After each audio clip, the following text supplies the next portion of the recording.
بەڵێ بینەرانی زێدە عزیزی کەناڵی کوردستان 24 سڵاوتان لێبێ هیوادارم هەموو لایەک باش و لە ساغ و تەندروست و پارێزراو بن. من ئەم تەوەرەی بەرنامەکەشم لە چەند هەفتەی ڕابردووە قسەم لەسەر دۆخی ناوچە کوردستانیەکانی دەرەوەی ئیدارەی هەرێم کرد و بە دیاریکراوی لەسەر دۆخی هەستیاری کەرکووک وەستاین. جارێکی دیکە وەکو پیشەی خۆمان وەکو ئەرکێک پێم خۆش بوو دیسانەوە لا لەم بابەتە بکەینەوە، چونکە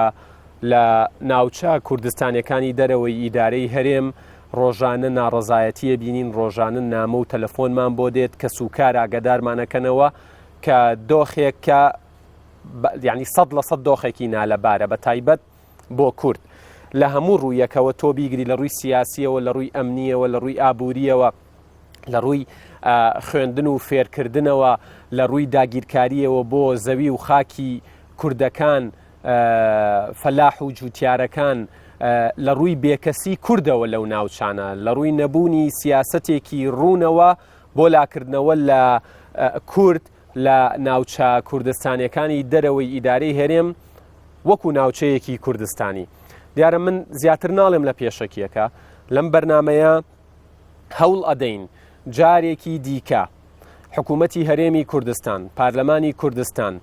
و زۆر بە دیاریکراوی نوێنەرەکانمان لە بەغدا لەسەری سەرەوە تا بەڕێوەبەرێکی گشتی تا کەسێک کە دەسەڵاتێکی کەمی هەیە جارێکی تر بیریان بخەینەوە کە ناوچە کوردستانیەکانی دەرەوەی ئیدارەی هەرێم لە دۆخێکی نالەباردان هاوڵاتیان دەیانەوێت ژیانی ئاساییان بۆ بگەڕێتەوە. ڕەنگە لە کەرکووکیەک بپرسی چیتر باکی نەبێت، نەوتەکەی ئەبەن نایبن، بەس ژیانێکی ڕێکوپێک، خزمەتگوزاریەکی ئاسایی و سەرەتایی ژیان و مناڵەکەی بەبێخەم بچێتە قوتابخانە و بگەڕێتەوە، گەنجەکان بەبێخەم بچن لە کافتریایەک لە زانکۆیەک خوێندنی خۆیان بکەن، وەکووە وترێت جەوی خۆیان وەربگرن وەکو گەنجێک سەرەتاییترین مافی خۆیان وەربگرن. لەمە زیاتریان داوا نەکردووە. بۆیە هیوادارم لە دوای ئەم بەرنامەیەش جارێکی دیکە بێنەوە چاوێک بخشێنەوە بە گرنگی پێدانتان بەو ناوچە کوردستانیانە. ئایا لە ئاستی پێویستدایە یان کەمتەرخە من کۆتایی ئەم بەرنامەیە قەرارەدات. من بۆ ئەم بەرنامەیە میوانداری چەند میوانێکی ئەزیز و بەڕێزم کردووە. هەریەک لە بەڕێزان دکتۆر ئومێد ڕەفیق، سەرۆکی سەنتەری لێکۆڵینەوەی ئایندەیی و سەرۆکی زانکۆی گیان لە هەمان کاتدا و ئەم سەنتەرەی ئەوان من کتێبەکانیان ئەمڕۆ ینی بەردەستم کەوتووە، زۆربەیم خوێندۆتەوە، کتێبی زۆر زۆر باش و پڕزانیارین پشت بەستراوە بە ینی لایەنە ئەکادیمیەکە، لایەنە زانستیەکە، کۆکردنەوەی داتا و زانیاری و لە نزیکەوە لەلایەن توێژەر و لێکۆڵەری کوردەوە ئامادەکراون کە بێگومان لە ناو بەرنامەکە زۆر لەسەری ئەوەستین. و میوانی دووهەمیشم دیارە هەمیشە کە من باسی ناوچە کوردستانەکانی دەرەوەی ئیدارەی هەرێمەکەم ئەبین بە ئەرک بۆ کاک حەسەن بارام، نووسەر و سیاسەتوان و شرۆڤەکاری سیاسی. سوپاس بۆ جەنابیشتان. میوانێکی دیکەشم دواتر لە ڕێگەی هێمنی هاوکارمەوە دەیدوێنم بەڕێز مامۆستا شێرزاد ڕەشید کاکە عەبدوڵڵایە، بەڕێوەبەری خوێندنی کوردی لە کەرکووک. و میوانێکی دیکەشم کە هێشتا نەگەیشتۆ تۆزێکی تر دەگات بەهۆی هەڵە تێگەیشتنێکەوە، تۆزێک دواکەوتووە، دکتۆر ئەشواغجاف ئەندامی خولی پێشووی پارلەمانی عێراق. دکتۆر ئومێد من لە جەنابتانەوە دەست پێ یەکەم دووبارە سوپاس بۆم دەرفەتە، سوپاس بۆ میوانداریتان. دۆخی ناوچە کوردستانیەکانی دەرەوەی ئیدارەی هەرێم دۆخێکی نالەبارە و ئەو کەسانی کە لە نزیکەوە ئاگادارن و لە نزیکەوە هاوڵاتیانی ئەو ناوچانە ئەدوێنن، بە تایبەت ئەوانەی کە لەوێ ماونەتەوە، یعنی ئەزانن کە هەست بە بێنازی و بێکەسیەکەکەن و هەستی شەکەن وردە وردە ئەوەی چەندین شۆڕشی کوردی لەسەر با بڵین لە خاک نراوە، چەندین شۆڕشی کورد دەستبەرداری بوون سەرکردایەتی سیاسی کورد لە سەدەی ڕابردووە و پێشتر و تا ئێستاش لەبەر خاتری کەرکووک یعنی هەستەکرێت ئێستا بێنازە هەستەکرێت وەکو پێویست لای لێ ناکرێتەوە و لە دوای ڕووداوەکانی 16 ئۆکتۆبەریشەوە ئیتر بە تەواوەتی دۆخیان خراپ بووە و ئەگەر بتوانم ئەو دەستەواژەیە بەکاربێنم عەرەب و تورکمان خەریکە سواری سەریانە سپاس بۆ جەنابتان بۆ بەرنامەکە ئەکید یعنی من خۆشحاڵم لەگەڵ هاوڕێم کاک حەسەن بارام و برادرانی تریش ئەکید ئەم بەرنامەیە هیوادارم بەرنامەیەکی بەرهەمدار بێت چونکە قسە لەسەر بابەتێکی زۆر گرنگ هەستیار و چارەنووساز دەکەین کە وەکو جەنابیشت باس کرد لە پێشەکەیە کە خەباتی چەندەها ساڵی کورد لە پێناو ئەوەیە بوو کە بەلانی کەمەوە ئارامی و ئێستقرار لەو منتیقانەیە هەبێ ئێمە خەم و هەموو ڕەنج و تێکۆشان بوو ئەو بوو کە ئیدارەی و ناوچانە ئیدارەیەکی ینی خۆسەری بێ خۆماڵی بێت بۆ نەتەوەکانی ئەو ناوچەیە بەداخەوە یعنی ئەو ئەزمونەی کە ئەزمموی بەڕێوەبردننی تاگلایەنە لەلایەن هەر نەتەوەیەکەوە کە ئەزمونێکی سەرکەوتو نەبوو بۆ ئیدارەدانی ململانەکانی ئەو ناوچانە و بەردەوام ئەو ناوچەیە تەنها کێشەیەکی لۆکاڵی نییە ینی ئەمە زۆر گرنگە تەرکیزمان لەسەر بێت کەرکووک و ناوچە دابڕێنراوەکان هەر یعنی بە ئەندازەی ئەوەی کە کێشەیەکی لۆکاڵی بن بە ئەندازەی ئەوەش کێشەیەکی هەرێمی و نێودەوڵەتیشن تا ڕادەیەکی زۆر بۆیە ینی کە چارەسەرەکانیش ئەگەر لە ڕووی دەستوریەوە سەیریمان کردبێ یعنی لە یەکێک لە اختیارەکانەوە بۆ ئەگەر لە لۆکاڵی چارەسەرمان نەتوانی بکەین پەنابەرین بۆ چارەسەری نێودەوڵەتی هەندێک جار دەستێوەردانە دەرەکی و هەرێمەکان ئاڵۆزیەکیان دروست کردووە کە بۆ بە گرفت بۆ دانیشتوانی ناوچەکە و قسەمان لەسەرەوەش کرد کە بابەتی تاگڕەوی یان تاگنەتەوەی لەوەی کە بە یەک نەتەوە حکمی و ناوچانە بکرێ و ئەزمونێکی تاڵە بۆ خەڵکی ئەو منتەهێنجە ئەم تاگڕەویە لە حکومکردن یان نەخوێندنەوەی نەتەوەکانی ترەگەر کورد کردبێتی هەر ئەزمونێکی باش نییە گەر عەرەب کردبێتی هەر ئەزمونێکی باش نییە ئێمە ئێستا تقریبا نتوان بڵێم لەو دەرفەتە تەجاوزێ و دەرفەتەمان کردووە کە بابەتی ئەوەی کە بە یەک نەتەوە بە یەک ئەسەنێتی جیاواز بە یەک مەسهەبی جیاواز بتوانین ئیدارەی و ناوچانە بکەین هەمومان بە دوای ئەو حەلەوەین کە ئێستا تقریبا هەموو نەتەوەکان ئەوەندەی ئێمە لە دراسەکانیشمانە گەشتنێتەوە بە دوای ئەوەین کە لە ڕووی حکومڕانیەوە ئەو ناوچەیە حکومڕانیەکی هاوبەشی هەبێت ئیدارەدانی و ناوچەیە بە ئیدارەیەکی هاوبەش جا ئەمە ئەکرێت دکتۆر بەپێی بە دوواداچوونی خۆتان لەو لێکۆڵینە و دراسانەی کە کردوتانە بۆ نمونە ئەمە یەکێکیانە ئایندەی کەرکووک لە نێوان هەولێر و بەغدا کە جەناب و چەند هاوڕێ و زەمیلێکی بەڕێزت ئەم کارەتان کردووە گەیشتونەتە ئەو قەناعەتە بە پێی پێدراوەکان بە پێی معتەیات کە کەرکووک ئەبێ ئیدارەیەکی هاوبەشی هەبێ ئەگەر لە ڕووی ئەمنیەوە بێ هێزێکی هەمە جۆر و هەمە ڕنگ و تەواوی نەتەوەکانی تیابێ ئەگەر لە ڕووی ئیداریەوە بێ ناکرێ هەموو بەڕێوەبەرەکان بۆ لایەنێکی دیاریکراو بێ ئەوانی تریش سیر بکەن لە هەموو ڕووەکانەوە ئەبێت هاوبەشی و عەدالەت بپارێزرێ ئێمە بە تەواوەتی گەیشتونەتە ئەوە و ئەزمموی ینی ئەزمموی زۆر گەورە و دەوڵەمەندیش هەیە لەم بابەتەوە ینی لە دنیای ئەزممون هەیە بۆی کە ئیدارەی هاوبەش بۆ ڕازیکردن و بۆ دروستکردنی تەوافقات و سازان پێویستی بەوەیە کە ئەم تێگەیشتنە دروست بێ ئەمە زۆر گرینگە ینی ئێمە پێویستمان بەوەیە کە تێگەیشتنێکی هاوبەش دروستکەین لەسەر ئیدارەدانی ململانەکان و ئیدارەدانی سرعات لەو منتیقەیە ئەم تێگەیشتنە هاوبەشە بنەما ئەبێتە بە بنەمایەکی گرنگ بۆ ئەوەی کە ئیدارەیەکی هاوبەش لەو ناوچەیە دروستکرێ ئەمە لەو تەرحانەیە کە کردومانە ینی حەزەکەم هەر بۆ بەقوتکردنی ئەو ڕایە ئەم کتێبە یان ئەم بیر و بۆچوونانە بە سێ قۆناغ کراوە قۆناغی پێش 16 ئۆکتۆبەر قۆناغی ئەنجامدانی ڕیفراندۆم و قۆناغی دوای 16 ئۆکتۆبەر یعنی هەر سێ قۆناغەی تایە و ئێمە جگە لەوەی کە لە ڕووی تیۆریەوە تێرمان کردو بە هەندێک بابەتی تیۆری بۆ ئیدارەدانی ململانی ئەسەنی لەم ناوچەیەوە چاوپێکەوتن و سەردانی مەیدانی تایە لەگەڵ هەموو نەتەوە جیاوازەکانی ئەو ناوچەیە یعنی تێڕوانینی تورکمان زۆرینەی تورکمان ئازانی جەنابەت ئەو ناوچەیە بە تایبەتی کە باز دەکەرکەکەین تورکمانی شیعە هەیە تورکمانی سوننە هەیە هەروەها عەرەبەکان تێڕوانینی عەرەبیشمان خستووەتە ڕوو لەوێ کە ئەوان چۆن سەیری ئەماکەن لە پێش 16 ئۆکتۆبەر چۆن سەیری ئیداری کەرکووکیانە کرد لە دوای 16 ئۆکتۆبەر چۆن سەیری ئیداری کرد ڕوئیای کوردی ڕوئیای حکوومەتی هەرێم بۆ ئیدارەدانی و ناوچەیە چییە هەموویمان خستووەتە ڕوو و بەڕاستی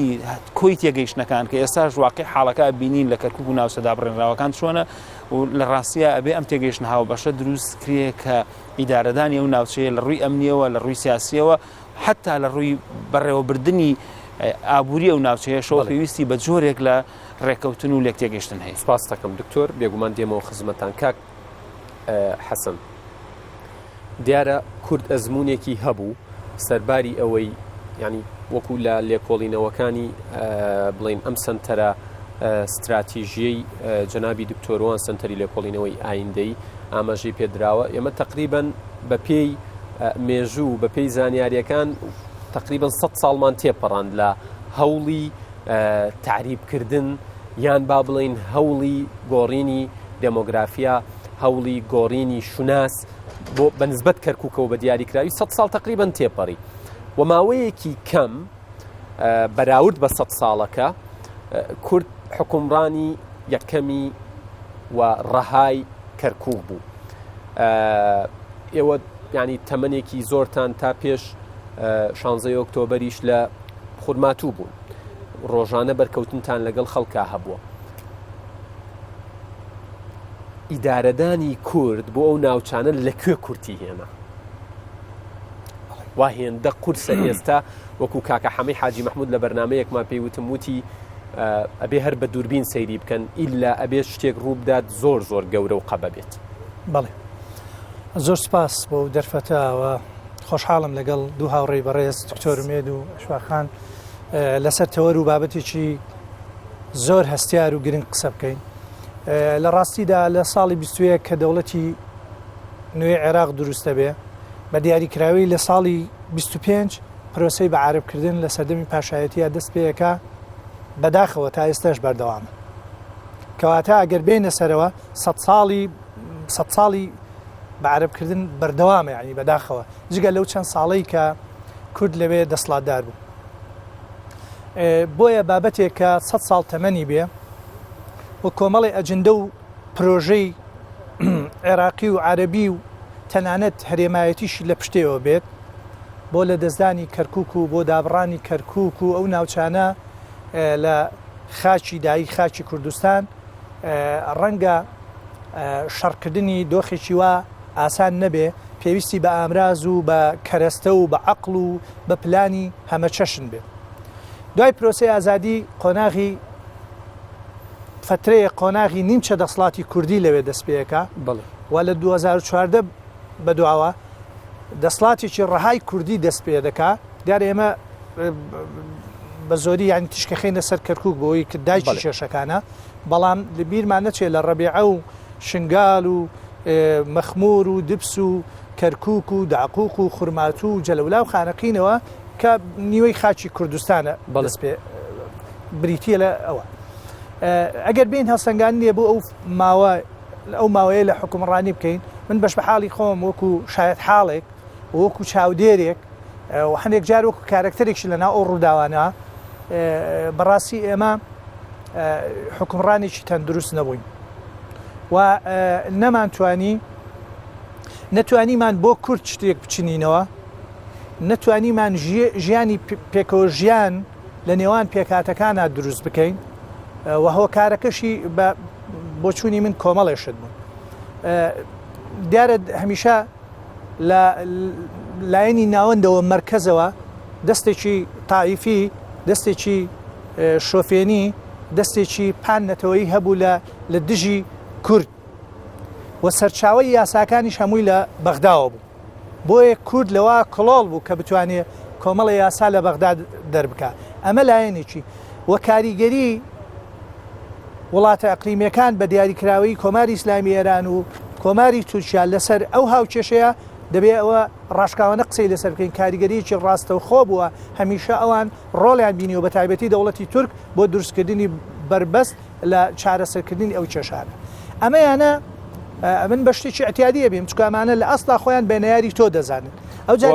هەوڵەدەن بۆی بەرژەوەندەکانی خۆیان بێگومان بەڵام کە دێنە سەر ئەو بەشەی کە لە ئەستۆی کوردایە و سەرکردایەتی سیاسەتی کوردایە و شێواز و فۆرمی بەڕێوەبردننی دەسڵاتدارێتی کورد لەو ناوچەیە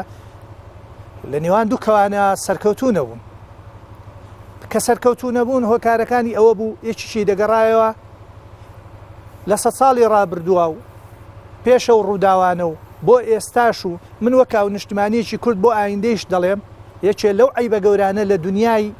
سیاست و شۆڕشی کوردیە ئەوەیە ئێمە هەمیشە بێ استراتیژ بووینە، هەمیشە بێ پلانی نزگمەودا و دوورمەودا بووینە ئێمە. ئەوە یەکێ لەو عیبە گەورانەیە کە کوردایی بووە، ینی کورد هەمیشە بە ئیجتیهادەوە و بە حەز بە ئارەزوو مامەڵە لەگەڵ ئاڵنگاری و کێشە و گرفتەکانەکە کە دەیان دوژمنی سەرسەخت بەرامبەری لێت بوو. ئەمە هۆکارێک. هۆکاری دووەم من بیرمە پێش پرۆسەی ئازادی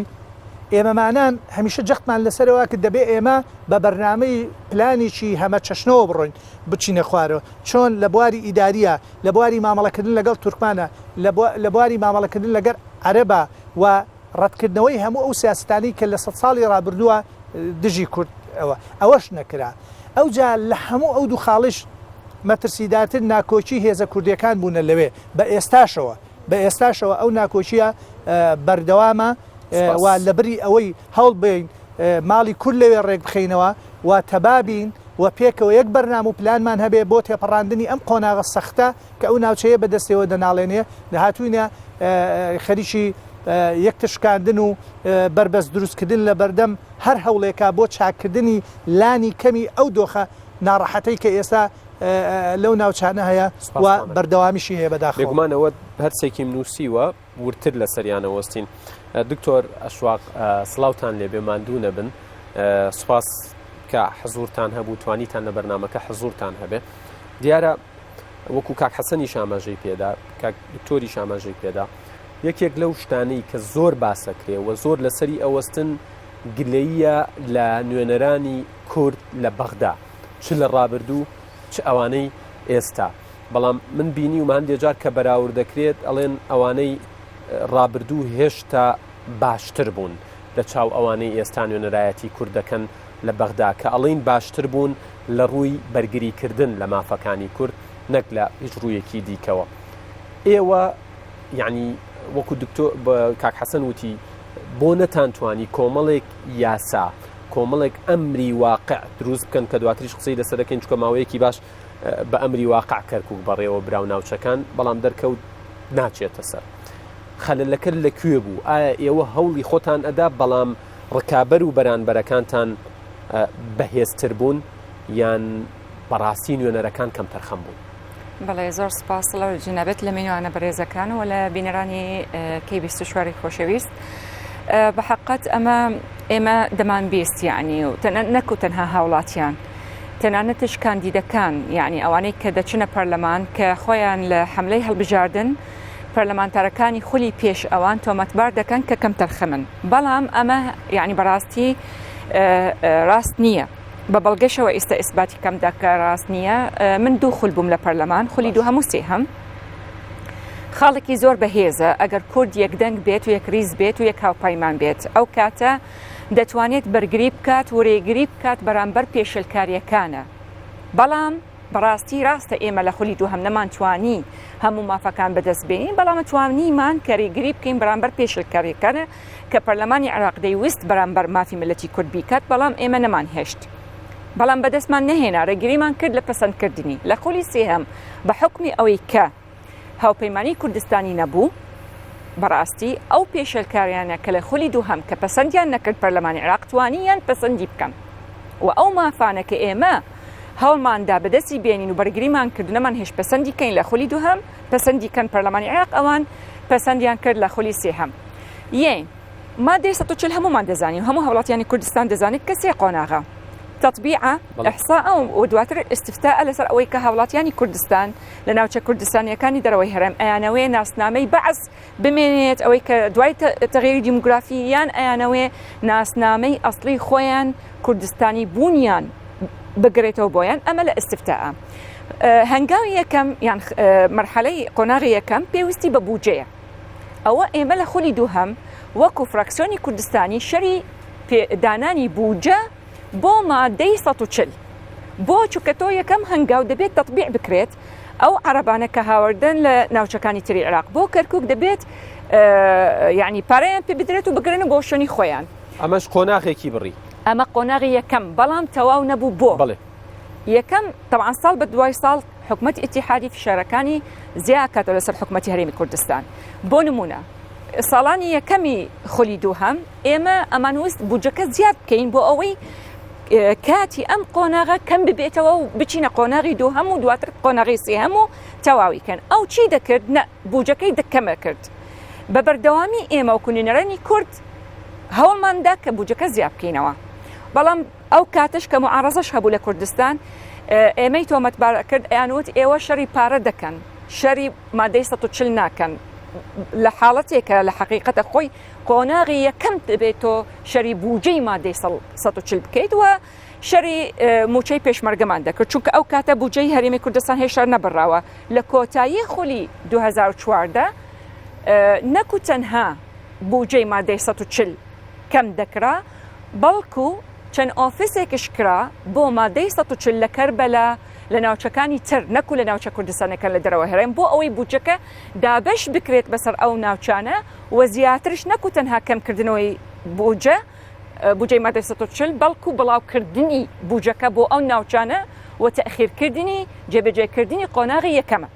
و هەروەهاش بودجەی خەڵکی هەرێمی کوردستانیشی بڕی وەکو کارتێکی فشار لەسەر هەرێمی کوردستان وا تەسەووری دەکرد ئەگەر بودجەی هەرێمی کوردستان ببڕێت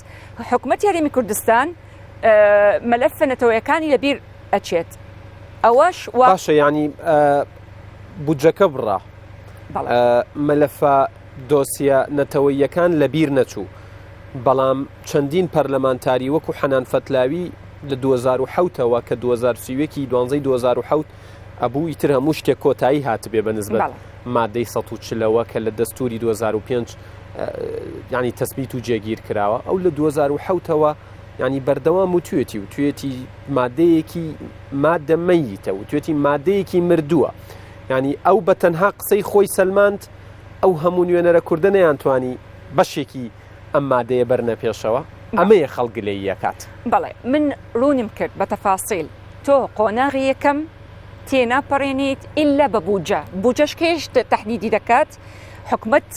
یعنی جیهازی تەنفیزی حکومەت اتحادی دواتر ئەینێرێتە پەرلەمان کە دەینێرێت پەرلەمان بۆی هەیە کەمی کاتەوە مناقەلە بکات، بەڵام بۆی نییە پەرلەمان بودجەی هەر بابەتێک نەکو تەنها مادەی 140 زیاد کاتەوە، چونکە حکومەت ئەو کاتە دەڵێت تەبعاتی مالی و جێبەجێ ناکات. بەس بە کورتی وەڵامی یەک پرسیارم بیتەوە، نیەت هەیە لەلایەن حکوومەتەیەک لە دوای یەکەکانی عێراق و ئێستاش بەمەی کازمیەوە و بن ئەو پەرلەمانتارانەی کە ئێوە یعنی لە تەنیشتی یەک دانیشتون ڕەنگە هەمویان وەکو یەک بیر بکەنەوە، بەڵام دەموچاوەکان بگۆڕێ کە مادەی 140 ڕۆژێک لە ڕۆژان جێبەجێ بکرێ یان ئەوە لای ئەوان کۆتایی هات. وڵای کاکێتگەر ئەگەر بەس قەوسێکم بیتی ئەگەر ئەزیێت نەبێت ئەو مادەمەیتە ئەمە زۆر لە بەعسیەکان دڵیان خۆشە کرد کە دایانەوت مادەی 140 مردووە، چونکە 31 کانونی 2007 تەواو بووە مودەکەی سەقفەکەی، بەڵام بڕیاری محکمەی ئیتیحادی دەڵێت لەسەر ئەم بابەتە کە ئێمە استفسارمان نارد دەڵێت هەموو بەندەکانی دەستور بەندێکی زیندووە و نامرێت. باسەختی زەمەنیشی بۆ دابنێت و کۆتایی هات کەواتە نافیدە. ئەوە یەک. دووش بەڕاستی بۆچی ئەوان دەیانەوەی کەسبی کات بکەن؟ چونکە لەبیرت نەچێت قۆناغی دووهەم ئەحساءە، ئەوان دەیانەوەی یعنی تەغییری دیموگرافی بکەن بۆ ئەوەی ژمارەکەیان زیاد ببێتەوە بۆ ناو کەرکووک بە بەڵگەشەوە کە ئیستا هەموو تەغییری دیموگرافی دەکرێت بۆ ئەوەی عەدەدیان زیاتر بێت لە کورد و ئەو کاتە ئەگەر استفتاءش کرا دەڵێن ئەو ناوچەیە ئەوە تا بەدەنگی عەرەبە. سپاسانەکەم دکتۆر هەربژی دکتۆرە. دکتۆر ئومێد لە لاپەڕە هەفتەی ئەم لێکۆڵینەوەیە ئاماژە بە سێ ئاماری فەرمی کراوە 57 و 65 و 77.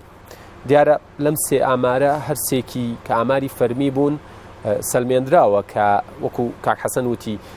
شوێنێکی وەکو کەرکووک کە دایکی کێشەکانی ناوچە کێشە لە سەرەکان و ناوچە کوردستانەکانی دەرەوەی دارەی هەرێمە کوردستانی بووە. ڕاستە ڕەنگە لە ناو شار فەرقێکە بوو بێت تا ئامارە گشتێکە لە شوێنێک کوردیەکەمە لە شوێنێ تورکمانیەکەمە لە شوێنێ، بەڵام بە گشتی وەریگری کورد لەوێ زۆری نەبوو لەو ناوچانە. هەستەکەی ئێستا ئەگەر ئامارێک بکرێت لە بەرچاوگرتنی ئەو دۆخەی ئێستا ئەو ئەمری واقعی کە سەپێنراوە کورد زەرەرەکە وەڵام پێی بۆ داداچوونەکانی. بەڵێ ڕاستی شتێکی زۆر دقیق لەم لەحزەیە نییە بڵێم چونکە ئەمەی بابەتی هەڵبژاردن پەیوەندی بە تۆماری دەنگدەران و دەنگدانی ئەلکترۆنی ئەوانەوە هەیە جارێ ئامادەکاریەکرێ بەڵام ئەوانەی کە ڕۆژانە خەڵک ئاگادارە و ئیداری کەرکووک کە ئێستا بەرپرسیارەتی سەرەکی بە تایبەتی کە باسی کەرکووەکەین لەسرە ئاسانکاری زۆرەکە بۆەوەی کە خەڵکی عەربی ئەوەی کە پێوتێت عەربی هاوردە ئەگەر ئەم مستەلاحەت جائز بێ لێرە بیلین ئەگەڕێنەوە بۆ کەرکووک و ئەنواع ڕێگا بەکارهێنرێ بۆی نفوسی نەتەوەیەک لە کەرکووک زیاد بکرێت لەسەر حسابی نەتەوەیەکی تر من ئەم ئەحسانەشمان هەر بۆ هێناوەتەوە و کاتی خۆی جەنابیش دەزانی ئەوەی کە ناونرا بە مرافعی گەورە کە جەنابی مامجەلال لە پەرلەمانی لە مەجلیسی حکومە ئەو بەڵگەنامە مێژووی هەڵدایەوە ئێمە ئەم بەڵگانەشمان بۆی هێناوەتەوە تورکمانیش ڕەنگە شتی لەم شێوەیە بڵێ عەرەبیش ڕەنگە شتی لەم شێوەیە بڵێ ئەمانەوەیە لەم لێکۆڵینەوەشاوە بۆ خۆشم قەنەعاتی شخصی خۆم ئەوەیە کە کێشەیە و ناوچانە بە چیرۆکی نەتەوەکان حەل ناکرێت یعنی من بڕوای تەواوم بەوە هەیە گێڕانەوەی چیرۆک چونکە هەر نەتەوەیەک لە نەتەوانە چیرۆکی تایبەت بەخۆی هەیە ئەم چیرۆکانە ناتوانن بمانگەێنن بە ڕێگە چارەسەر بۆیە هەر کەسە و وەکوترێت لە بەرچیرۆکی خۆی بەڕاستەزانێ یعنی هەر کەسە چیرۆکی خۆی بەڕاستەزانێ و حکایەتی خۆی بە باشەزانێ بۆ نەتەوەکەی خۆی ئەوە لە پەڵکانە ئێساوەی ئەڵێ ئەمەی باو باپیرانمانە کوردی ژەڵەی ئێمەیە بەزەبێت ینی ئەگەر بگەڕێنەوە بۆ مێژوو هەمومان لەگەڵەوەیان مەسحاویجەشی عەرەب نەبوو وەنیە بە مێژووی کردووە ئێمە جاران زۆر ئیسرار و پێداگریمان لەسەرەوە کرد کە تا حەمرین ئێستا بەڕاستی کەس لەگەڵەوەیان نەماوە تا حەمرین بێت چونکە ئەوە بەڕاستی وردە حکمی مێژوو حکمی زەمن وای کرد کە ینی حەزەکەم یەک تعقیبیش بکەم لەسەرەوەی کە مەسەلەن دەوراتی پەرلەمانی ینی ئەوقاتەکە تەنها بەڕاستی هەر لە پەرلەمان نییە لە دەسەڵاتی جێبەجێکردنە لە دەسەڵاتی قەزاییە مەسەلەن هیچێک ئێستا لەو بڕیارانەی کە ئەمڕۆ تۆزێک نییە شتێکی خۆش بوو بە نسبەت جوتیارەکانی ئەو ناوچەیەوە وەستانی ئەو وەزارەتی دادی بەڵێ یعنی ڕەنگە محاولاتی زۆر کراوە لە پەرلەمانی عێراق لە لیجانی حکوومەتی هەرێم بۆ ئەوەی کە مەسەلەن هاوسەنگی کە کورد پێویستێتی یان بۆ کەرکووک پێویستە بۆ ناوچە دابڕێنراوەکان بەڵام ڕێگریەکان زۆر گەورن بەزەن لە سەردەمی وسامە نجێفیەوە ئەوەی کە من ئاگادارم چەند جار محاولە کراوە کە ئەو قەرارانە هەڵبۆشێنرێتەوە قەرارەکانی سەردەمی بەعەزی مەجلیسی قیادەی سەورە بەڵام وسامە نجێفی کە سەرۆکی پەرلەمان بوو ئەو سەردەماوە دکتۆر ئەشواقیش لێرێ ڕێگری سەرەکی بوو لەوەی کە ئەو قەرارانە هەڵنەوەشێنرێت دوایی لە سەردەمی سەلیم جوبوریە ئەویش هەر ڕێگر بوو و با بڵێن تەرخانکردنی پارە لەلایەن حکوومەتی ئیتیحادیەوە دیسان ڕێگرێکی تر بوو بۆی کە ئەو پارانە لە کاتی خۆیان ناگەیشت بە ئەو خەڵکانی کە زەرمەند بوونە هەموو ئەم ڕێگریانە بەیەکەوە پێم وایە تەنها وەکو باسم کرد تەنها ئەوە نەبوو کە لە ناو عێراق ئەم کێشانە بەمەبەست ینی بیر لەوە بکرێتەوە کە ئاڵۆز بکرێ یان نەحال بکرێ بە دوای دەرفەتێکی تری تاریخیە ئەگەڕان ئەو دەرفەتە تاریخیەش هاتە پێشەوە بۆ کوردیش دەرفەتی باش هات بۆ پێشەوە مەسەلەن سەردەمی ئەوەی کە داعش ئەو ناوچانەی هەموو داگیر کرد و کورد بەرگری کرد لەوێ خۆ دەرفەتێکی زۆر باش بوو ئێمە نەتەوەکانی تر لەوێ ڕازی بکەین و بیان کەینە هاوسۆز و هاوپەیمانی خۆمان بۆی کە ئیدارەیەکی مشتەرەک دروستکەین ڕاستە ئەو هەڵانەی تا 2014 کرابوون دیسانەوە لە 2014 بەردەوامیان پێدرا ئەکید یعنی ئەکید بەردەوامیان پێدرا ئەمە ژوای کرد کە مەسەلەن تورکمانێک ئیدارەی عەربی نەگۆڕێتەوە بە ئیداری کوردی یعنی ئەمە زۆر خراپە یعنی ئێمە بمانتوانیان مۆدێلێکی تر لە کەرکووک لە ناوچە دابڕێنراوەکان پێشکەشکەین بۆ ئەوەی کە خەونی تورکمانێک کە ڕەنگە وەکو کورد تەسحی داوە ئەبوایە بە هەموو معیارێک بە هەموو پێوەرێک لەگەڵ کووردا هاوسۆز وایە نەک لەگەڵ عەرەبە بەڵام سێرەکەی میعارەکان پێچەوانە بۆتەوە ڕەنگە کاریگەری هەرێمی هەوبێت لەسەرەوەی کە ئەم ڕوئایە هەیە بەڵام بەڕاستیش ئێمە نەمان کردوونە بە شەریکی حەقیقی لە ئیدارەدانی کەرکووک لەو سەردەما ینی لەبەرەوە من تەسەورەکەم محاولات هەرچەنێکرابێ بە پێچەوانەشەوە ئاستەنگەکان زۆر گەورە بوون. سوپاسانەکەم دکتۆر کاک حەسەن دیارە وەکو جەنابی دکتۆری شاماژەی پێدا وەزارەتی دادی عێراق ینی ئەمڕۆ کارکردنی بە هەموو گرێبەستە کشت و کاڵەکانی سەردەمی ڕژێمی پێشووی عێراق لە کەرکووک و ناوچە جێناکۆکەکان ڕاگرت ئەم بڕیارە ڕێگری لەوە دەکات عەرەب هاوردەکان بەپێی یاسا و گرێبەستەکانی سەردەمی سەدام دەست بەسەر زەوی وزاری خەڵکی کووردا بگرن لەو ناوچانەمە وەکو زانیاریەک بۆ بینەر و وەکو بابەتێکی گرنگیش جەنابتان باسی نەبوونی استراتیژی و دووربینیتان کرد ئەم خاڵە کورد چۆن نەتوانێت لە بەرژەوەندی خۆی زیاتر بەکاری بێنێت و زیاتر تۆخی بکاتەوە ئەگەر لە ڕۆ استراتیژیەکەەوە سریەمەکەین ئەمە هەنگاوێکی گرنگە ینی تا ئەمڕۆ قەلەقی هەبوو نیگەرانی هەبوو زوو جوتیارە کوردەکان خاوەن مڵکە کوردەکان هاتنە سەر شاشەکان دەنگیان لێبەرزە بۆ ئێستا ئەمە ڕێگری ئەکات لەو بابەتە پێویستە لە ناو خۆی هەرێمی کوردستان چی بکەین بۆ ئەوەی هەنگاوی باشتر و زیاتر بنرێت بە نسبەتە و ناوچانەوە من حەزەکەم بە فلاشباک بگەڕێمەوە دواوە پێش پرۆسەی ئازادی لە کۆبوونەوەیەکە ڕەوانشاد جەنابی مامجەلا شتێکی پێوتین ئەمە خۆم وەکو گەنجە کوردێک قسەیم زۆر پێهین نەبوو ینی لەو کاتە وتیەوە گۆڕانکاری لە عێراق دروستە بێ و دەچینەوە ناوچانە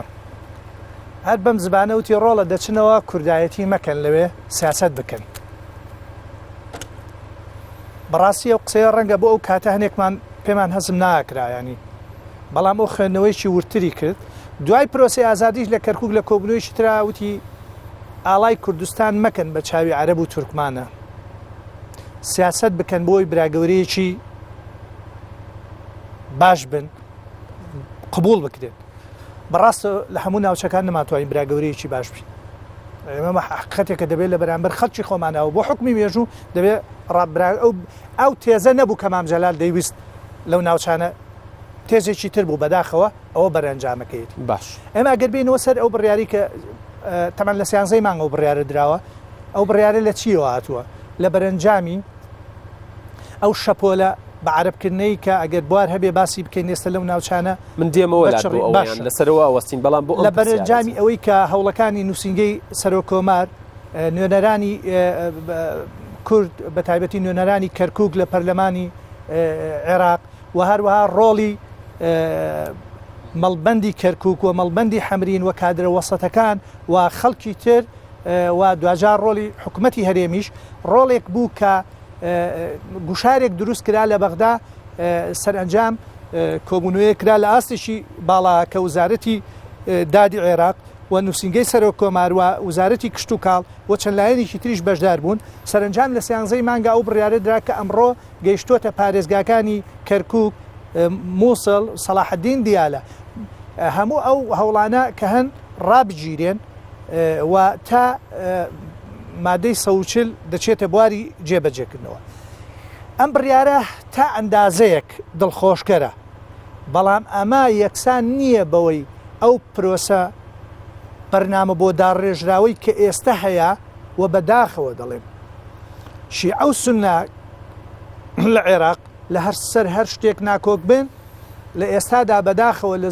زۆر بابەت کە دژی کووردە ئێمە بەسی منیش ئەوە یعنی ئەمە تروسکاییەکە ڕووناکیەکی ئەو سەری تونێلەکەیە بە حاڵ دەرکەوتووە چۆن فراوانی بکەین و زیاتری بکەین ئەوەیە زۆر بە کورتی پێ ئەوجا ئەمە گەرانی کێشەیەکەیە ینی کورد ینی کێشەی بەس لە مادە جێناکۆکان نییە کورد لە بەکارهێنانی کارتا زۆر لاوازن لە قۆسکارتی چێ بۆ نمە چ کارتێکەیە کورد بەکارینێ مەسەلەن چەندی کارتە بوو لە ڕابردووە کارتی یەکێتی یەک ڕیزی کورد کارتی پێشەر کارت نییە کارتە بەڵام بەکاری نایەن پێچەوانەکەی بەکارێنن و کارتی دروستکردنی کابینەکان تۆ کاتێک کە کابینە دروست دەبێت لە عێراقا یەکەم شوێن کە پێویستی پێ هەیە ئەو کابینە ئەو کاندیدەی بۆ هەرێمی کوردستانە هەرێمی کوردستان لە قۆستنەوەی ئەم دەرفەتە زۆر لاوازە و لە بەغداش بەرنامەیە بۆ ئەوەی بتوانێت بە یەکگرتو کۆمەڵێ مەلەف و دۆسیە هەیە بتوانێت تێدا دەستکەوت دکتۆرە شواق کاک حەسەن ئەم بابەتەی وروژان بابەتێکی گرنگە ئەڵێ ئێمە کارتمان هەبووە و هەشمانە بەڵام لاوازین لە بەکارهێنانی گرنگترین کارتیش ئەو کارتەیە کە کورد ئەگەر لە ناوخۆش ناکۆک بێ کە دۆخێکی یاساییە ناکۆکی هەبێ بەڵام بەرانبەر نەیارەکان یان بەرامبەر ئەوانەی لە بۆ سەدان لە کەمیندان بۆ کورد یەکدەنگ بێ و ئەڵێت ئەکرا لە کاتی پێکێنانی کابینەکانە ئەمە استیغلال بکرێ بەڵام هێشتا نەچوە بچێ وەفدی کوردەیە شاندی کوردەیە هەفتەیەک جارێ دوو هەفتە جارێ سێ هەفتە جارێ سەردانی بەغداکە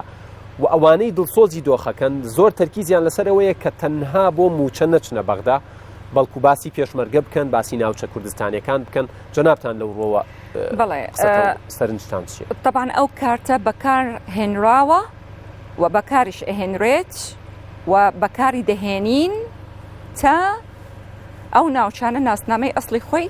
بەدەست بێنێت چۆن هەموو طبعاً کابینەیە کارنامەی حکومی هەیە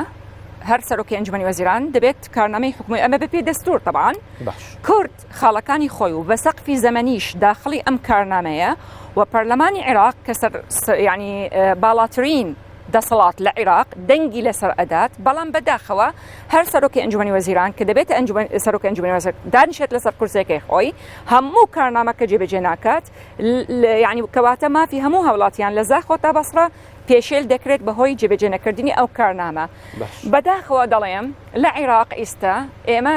دیموکراسیەکەی داپۆشراومان هەیە دیموکراسیەکەی ڕاستەقینەمان نییە بۆ چونکە لە وڵاتێک ئەگەر دەستور جێبەجێ ناکرێت لەسەر ئەرزی واقعا کەواتە دیموکراسیەکەی ڕاستەقینەمان نییە ئەگەر ئەم دەستورە جێبەجێ دەکرێت لەسەر ئەرزی واقعا تۆ پێویستت پێی نییە سەرۆکی حکوومەتی یاریمی کوردستان بەڕێز مەسرور بارزانی داوا بکات لە UN کە ئەم تعریبە تەدەخل بکات کە ئەم تعریبە ڕابگرێت کە دەکرێت لە کەرکووک وفعلا لەسەر دوێنێ نیگەرانی حکوومەت یاریمی کوردستان بەڕوونی لە ڕاگەیەندراوەکەدا خراوەتەوە بەتەکید و سەرۆکی حکوومەت یاریمی کوردستان بەڕێز مەسرور بارزانی لە هەموو کۆبوونەوەیە لەگەڵ وەفدی هەرێمی کوردستان کە دەچێت بۆ بەغدا کە نەکو تەنها مەلەفی موچە من ئەمەوەی ئەمەڕوون کەمەوە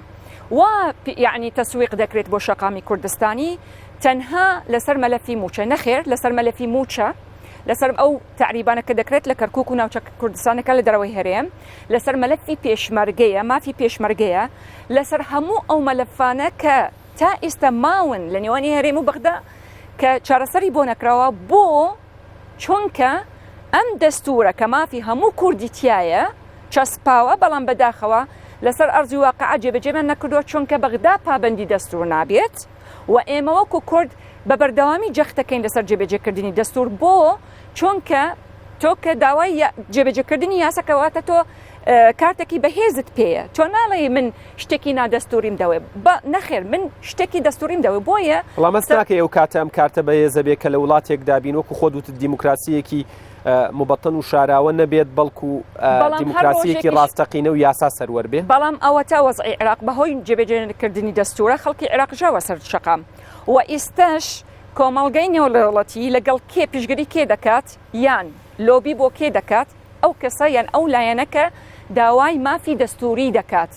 نەداوای شتێک لە دەرەوەی دەستور یان داوای شتێک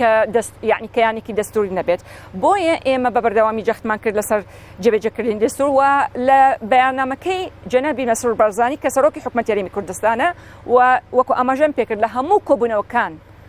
لەگەڵ ئەو لیژنەیە کە دەچێتە بەغدا ئەو لیژنەیە طبعا کە گفتوگۆ دەکەن وەکو تیمێک لەگەڵ تیمی بەغدا یەکێک لەو مەلەفانە مەسەلەی تعریب و ئەوەتەش ئەنجامەکەی ئەوە بوو کە هنا يعني ئەو پرۆسەی تعریب یعنی وەکو چۆن ئەڵێ ئەضعف الئیمانە ڕاگیرا بەڵام لیژنەیەکی ترش هەیە لە هەموو پێکاتەکانی کەرکووک مناقەشە لەسەر هەموو مەلەفەکان دەکات گفتوگۆکانیان بەردەوامە یعنی نەوەستاوە تا ئەم لەحزەیەکە من ئیستا لەم بەرنامەیە بەردەوامن لە گفتوگۆکان و هەمویان هەوڵی ئەوە دەدەن کە بگەن ڕێککەوتێک لەسەر هەموو مەلەفەکان طبعا ئەمەش بەجهدی حکوومەتی هەرێمی کوردستان و سەرۆک حکوومەتی هەرێمی کوردستان. سپاستانەکەم دکتۆر ئەشواق هاوڕێیان ئەگەر ئەزلایفەکە ئامادە بێت بۆ ئەوەی سپاستانەکەم ماندوو نەبن هاوڕێیانی هاوکارم بە یارمەتیتان من دیارە مەلەفی ناوچە کوردستانیەکانی دەرەوەی ئیدارەی هەرێم تەنها دۆسەیەکی سیاسی ئابووری نازانم نییە چەندین ناوی تری بۆ دابنین ئابووری کۆمەڵایەتی چی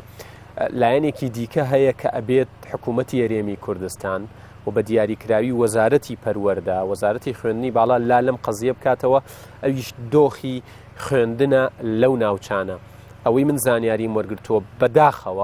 بەداخەوە یعنی ئەوترێ خێزانە کوردەکان ئێستا وردە پێیان خۆشە مناڵەکانیان ڕوو لە خوێندنی عەرەبی بکات چونکە بەدیل و ئەلتەرناتیڤی یەکەمە لە دوای خوێندنی کوردی ئەگەر ئەوان دەوامیان بوەستێت ئەمان هەر دەوامیان بەردەوامە ئەمەش خەمێکە هاوکارم هەیە من دەلۆ بە سوپاسەوە مامۆستا شێرزاد ڕەشیدی دواندووە بەڕێوەبەری خوێندنی کوردی لە کەرکووک لە چەند خولەکێکدا بە پێکەوە بزانین دۆخی خوێندن لە کەرکووک لە چه ئاستێکدایە و داواکاریەکانیان چییە لە حکوومەتی هەرێمی کوردستان. واو لە تۆ لە میوانەکانیشت خوێندنی کوردی لە دوای ساڵی 2023 دامەزراوە تا ئێستا 7530 مامۆستا فەرمانبەر سەرپەرشتی خوێندنی کوردی دەکەن، زیاتر لە 500 قوتابخانە و باخچەی ساوایان، هەروەها زیاتر لە توانین بڵێن نزیکەی 100,000 قوتابیش لە قوتابخانەکانی خوێندنی کوردی دەخوێن. بێگومان دامەزراوەیەکی گەورەی لەو شێوەیە بێگومان کەم و کوڕیشی دەبێت و عاریشەشی دەبێت. ئاریشەکانیش بەتایبەت لە دوای 16 ئۆکتۆبرەوە دروست بوون. ئێستا تاکە دامەزراوەی حکوومەتی هەرێمی کوردستان لە کەرکووک خوێندنی کوردیە بێگومان لەم شارەیە منافسی هەیە کێبڕکێی خوێندنی کوردی و عەرەبی دەکات. من لەگەڵ میوانەکەم گفتوگۆ دەکەم بە گشتی باسی ئاریشەکانی خوێندنی کوردی دەکەین بە ڕێز مامۆستا شێرزاد بەڕێوەبەری خوێندنی کوردی لە کەرکووک. مامۆستا بە گشتی پێمان بڵێ ئاریشە و کێشەکانی خوێندنی کوردی لە کەرکووک چین؟ بەڕاستی ئەوکو هەموو جەنابەت ئاماژەت پێکرد هیچ پرۆسەیەکی پەروەردەی لە هەر شوێنێکی دنیا بێ کێشە نابێ و بە تایبەتی لە سەرەتای ساڵی نوێ کە دەست پێ دەکا. ئێمەش وەکو پەروەردەکانی تر لە سەرەتای ساڵ کێشەی میلاکاتمانە بێ، بەڵام کێشەی میلاکاتمان بۆ چارەسەر کردو ئەگەر قوتابخانەکان کرایەوە و خەلی ئەزمەڕێی پێدا میلاکاتی قوتابخانەکان بە دوو شێوە چارەسەر بێ. یەکیانەوەیە کە حکوومەتی هەرێمی کوردستان دەستکراوی کردوین بۆ دامەزرانی ئەوانە بێژ کە پارەی ئەوانە بێژانە وەزارەتی پەروەردەی حکوومەتی هەرێمی کوردستان سەرفی دەکات بۆی لە هەر شوێنەکە کلێنی میلاک هەبوو بەوانە بێژ پڕیکەینەوە لە کچان و کوڕانی کورد کە دەرچوون ئەم شارن. دواتر ئەم ساڵ 2800 تعیناتی مرکزی کراوە لەلایەن حکوومەتی بەغداوە، 600یان مامۆستای کوردن. ئەوە بەتەمای دیژنەمان دروست کردو لەگەڵیان دانیشتوین ئەو مامۆستا کوردانە وەربگرین بیدەینە سنوورەکانی تاقوق و سەرگەڕان و دووبز و پردێ و ئەوانە بۆی میلاکات دۆ قوتابخانانە نێڵێ سەبارەت بە کتێب ئەمساڵ کتێب چاپ نەکراوە، بەڵام کتێبی زۆرمان لە مەخزەنەیە هەمووی ئامادەیە و کتێبش لە قوتابی وەردەگرینەوە چونکە پاسەڵ کە کتێبی تازەمان تابیان تەنیا دوومانجێک سێمانجێ بەکاریانێنە بۆی کۆرۆناوە. ئەمساڵ کێشەی کتێب و پرۆگرامان نییە لە ڕووی پێداویستی قوتابخانەکانی شەوە پێداویستیمانە بوو. وەزارەتی پەروەردەی حکوومەتی هەرێمی کوردستان بە دەستخۆشیەوە بای نزیکەی 263 میلیۆن دینار کەرەستەی بۆ قوتابخانەکان کڕیوە لە فێنکەرەوە موبەریدا لە مێزی ئیدارە لە کورسی دانیشتن بۆ باخچەی ساوایان لە هۆیەکانی فێرکردن و یاری منداڵان بۆ باخچەکانی ساوایان لە کڕینی سەبورە بۆ پۆلەکان. ئەمەش دەستکەوتێکی وەزارەتی پەروەردەی حکوومەتی هەرێمە بۆ خوێندنی کوردی سوپاسیانەکەین. دەشمێنێتەوە لە ڕووی بیناسازیەوە ئەوانەی حکوومەتی عێراق سەرپەرشتی بیناسازی قوتابخانە کوردیەکانەکە، ئەو قوتابخانانەی کە ئەتاکو ئێستا مابوونەوە و گەشتە قۆناغی کۆتایی لە دروستکردنیان ئەوانەی نۆژەنکردنەوەیان بۆ دەرچوو بۆ زۆربەی نۆژەن کراوەتەوە. ئەوەشی کە بەبەردەوام پرۆژەکانیان ماوە متابعەیەکەین لەگەڵ لە بەشی بیناسازی لە پەروەردەی مرکز. زۆر باش ماوەیە کە بینین گروپی مامۆستای ناڕازی لە کەرکووک دروست بوونە بە تایبەت داوای موچە و گواستنەوەی ڕاژەکانی بۆ سەر حکوومەتی ناوەند. یعنی ئەم کێشەیە لە بنەڕەتەوە چییە کرێت؟ ینی ئاماژەیەکی پێ بکەیت ڕێگریەکان چین و ئایا ئەگەر ڕاژەکان بۆ حکوومەتی ناوەند بگوازرێتەوە چ کێشەیەک دروست دەبێت و ڕوئیای خوێندنی کوردی حکوومەتی هەرێم لەسەر ئەم بابەتە چییە؟ زۆر کات لە قوتابخانەکانی هەرێمی کوردستان کە ناڕزایی بەرپا دەبێت هیچ کاتێک بەدی بۆ قوتابخانانە نییە بۆ خوێندن نییە لە هەرێمی کوردستان، واتە کە لە شارێکە بایکۆت دەکرێت هەموو قوتابخانەکان یان میلاکاتی ئەو قوتابخانانە یان ئەو پەروەردەیە کێشەی بۆ دروست نابێت، چونکە لە قوتابخانەیە بۆ قوتابخانێکی تر هەمان پەروەردەیە و هەمان شوێن وازێن لە دەوامێنەوە. بەڵام لای ئێمە کێشەکە ئەوەیە هەر کاتێ مامۆستای ئێمە ئەگەر قوتابخانە بەجێ بێڵێ مامۆستای خوێندنی کوردی سەر بە هەرێمی کوردستان لەسەر کەمی موچەکەی دەبێتە کێشەیە ئەوەیە کە هەموو کاتی خوێندنی عەرەبی ئامادەیە و بەدیلە بە خوێندنی کوردی. ئەو کاتەش لە ڕاوچێرێکە سوکاری تەڵەبەت دروست دەبێت کە دەڵێن خوێندنی کوردی پڕکێشەیە و با منداڵەکەم بەرمە خوێندنی عەرەبی. بۆیە ئەمە حاڵەتێکە حاڵەتی دووەم ئەوەیە کێشێکی دەرونی لای مامۆستای کوردی دروست بووە کە لەسەر میلاکی هەرێمی کوردستانە. ئێمە لە میلاکاتی قوتابخانەکانمان دوو زۆر میلاکاتمانەیە مرکزی و هەرێم. هەموو مانجێک مرکزیەکە موچەی خۆی لە کاتی و ساتی خۆی وەردەگرێت بەبێ نوقسانی. مامۆستای میلاکاتی هەرێم زۆر کات ئەمە دەبێتە حاڵەتێکی دەرونی خراپ لەلایەن. بەڵام لەگەڵ ئەوەشدا لە سەرەتای هەبوونی بایکۆت یان جێشتنی دەوام یان ناڕزایەتەکان هیچ کاتێک لە کەرکک بۆ یەک ڕۆژش بایکۆ دروست نەبووە چونکە ئەوە لە سۆنگەی دڵسۆزی مامۆستایانی کەرکووکی کووردە مامۆستایانی خوێندنی کوردیە کە هیچ کات ئامادە نەبوونە قوتابی خوێندکارەکانیان بە تەنیا بەجێ بێڵن و بیاڵن خوێندنی عەرەبی بێتە بەدیلێک بۆ خوێندنی کوردی بەڵام دەبێتیش حکوومەت یاریێمی کوردستان ڕەچاوی ئەو حاڵەتە بکە ئاوڕێکی زدی لە مەسلەی کەرکووک بداتەوە وا بکات کە امتیازێ بدا بە مامۆستای کورد لەم شارە مامۆستای هەرێمی کوردستان کە بەردەوامن لە شوکارەکانی خۆیان بۆ پەڕی دڵسۆزی مامۆستا بەو کێشانەی کە باست کرد داهاتوو خوێندنی کوردی چۆن نەبینیوە ئەمە کەمە دوا پرسیارێژ ینی بەتابەت ئێستا ینی ڕێکلامێکی زۆر بۆ واکرێت کە بۆ مناڵی کورد خوێندنی بنێرێتە بەرخوێندنی عەرەبی ینی ئەمە تا چەند کاریگەری ئەو کێشانەیە کە باست کرد ینی داهاتوو خوێندنی کوردی لە کەرکووک چۆن نەبینی ئامارەکانی خوێندنی کوردی گەواهی ئەوادن کە خوێندنی کوردی بەرەوە پێشەچێ و سەر دەکەوێ و بەردەوامیش دەبین ینی ژماری قوتابخانەکانی من لە 15 قوتابخانە 2003 دەستمان پێکرد ئێستا خاوەنی زیاتر لە 500 قوتابخانەین تەڵەبی خوێندنی کوردی 5000 تەڵەبە بوو ئێستا نزیکی 100,000 قوتابی خوێندکارە ینی ئەوە ئەبینی ژمارەی میلاکاتی قوتابخانەکان پرۆگرام لە کاتی خۆیاگە وەرگرتنی تەڵەبی ئێمە لە زانکۆکانی کەرکووک و عێراق ینی ساڵی وایە 25 بەس لە توبیە وەرەگیرێ دەوری 5 تەڵەبەمان مەجموعەی توبی لە سەیدەڵە و لە توبەستان وانە وەرگیراوە نزیکێت زیاد لە 65 کەس تەڵەبەمان بەس لە ئەندازیاری مەدەنی و کارەبایی وەرگیراوە بۆیە تەڵەبەکانی خوێندنی کوردی کۆلیژی پزیشکی کەرکووکیان پڕ کردووە داهاتووکی گەشت ئەبێ بەردەوام ئەبین بەڵام داهاشەکەین لە حکوومەت یارێم ئەگەر ئەو کەلێن و کەم کوڕیانە پڕی کاتەوە بۆی برەوە بە پرۆسەکە بدەین و سەرکەوتوو بەڕێز مامۆستا شێرزاد بەڕێوەبەری خوێندنی کوردی لە کەرکووک بێگومان سەرڕای هەموو واریشانێکە لە خوێندنی کوردی بەدیەکرێ قوتابیان و خوێندکارانی کورد یەکەمەکانی سەرئاستی خوێندنی تورکمانی و عەرەبین یادگار کاتەکەم تۆزێک تێپەڕانداوە لێبردنەکەین کێشەکان وەکو زۆرن لە خوێندنی کوردیا بمان بورن سڵام بۆ میوانەکانت دووبارە هەر بژیت هێمن سوپاس بۆ هاوکارم هێمن دەلۆ سوپاس بۆ مامۆستا شێرزاد میوانەکەی سوپاس بۆ زانیاریەکانتان دیارە من دوو کۆمنتی کورت ئەدەم لەسەر قسەکانی مامۆستا شێرزاد یەکەمیان ئەوەیە کە خەڵکێکی زۆر نیگەرانن لە دۆخی خوێندنی کوردی لە کەرکووک و پێیان وایە لە قەیراندایە بە پێی کۆمەڵێک داتا و زانیاری واتە مەترسیەکەیە لەسەر خوێندن ئەبێ لای لێ بکرێتەوە وەرخۆشی مەترسیەکەی ئاماژە پێکرد جۆرێکی دیکەی تعریب خەریکە دەستپێیەکە ئەم جارە کوردی خۆمان هاوکارە لە تعریبەکە ئەویشەوەی مناڵەکەی خاتە بەردەم خوێندنی عەرەبی کامە دۆخێکی ئاساییە لە دۆخی ئاساییە ئەم حاڵەتە ڕووبدات بەڵام بەنسبەت ناوچە کوردستانەکانی دەرەوەی ئیداری هەرێم بەڕاستی ئەمە جۆرێکی دیکەی تعریبە چونکە بە دڵگرانیەوە ئەم هەنگاوانێن وەلایانی دوو هەمیش ئەمڕۆ بڵاو کرایەوە کە بە فەرمانی مەسرور بارزانی سەرۆکی حکوومەتی هەرێمی کوردستان گوژمەی 540 ملیۆن دینار تەرخان کرا بۆ کڕینی پێداویستیەکانی خۆپارێزی بۆ ناوەندەکانی خوێندنی وەزارەتی پەروەردە لە تەواوی کوردستان من ئەو لە تەواوی کوردستانە وەرەگرم بۆی بڵێم مامۆستا ئالان جەنابی وەزیری پەروەردە هیوادارم لە تەواوی کوردستان بە ناوچە کوردستانەکانی دەرەوەی ئیداری هەرێمیشەوە بەشێک لەم پارەیە کە وەکو مامۆستا شێرزاد ئاماژەی پێدا پێشتر کردوتانە تەرخان بکەن بۆ و ناوچانە بە مەبەستی دەستپێکی ساڵی خوێندن و پاراستنی قوتابی و خوێندکارەکانمان لەو پەتای کۆرۆنایی کە لە ناودایە دکتۆر ئومێد کورد چۆن مامەڵە لەگەڵ ڕەهەندە ئیقلیمی و نێودەوڵەتیەکەی دۆخی کەرکووک بکات یعنی بە شێوەیەک مامەڵەی لەگەڵا بکرێت پێم کاتم تەواوە بێ وردە وردە لە کاتی خۆشمان لاماندا لەبەرەوەی کارەبا بڕا لە ناو بەرنامەکە پێم خۆشە کۆتا پەیامی خۆتان لەو ڕۆ وەربگرم ینی لە ڕووە نێودەوڵەتی و ئیقلیمیەکەوە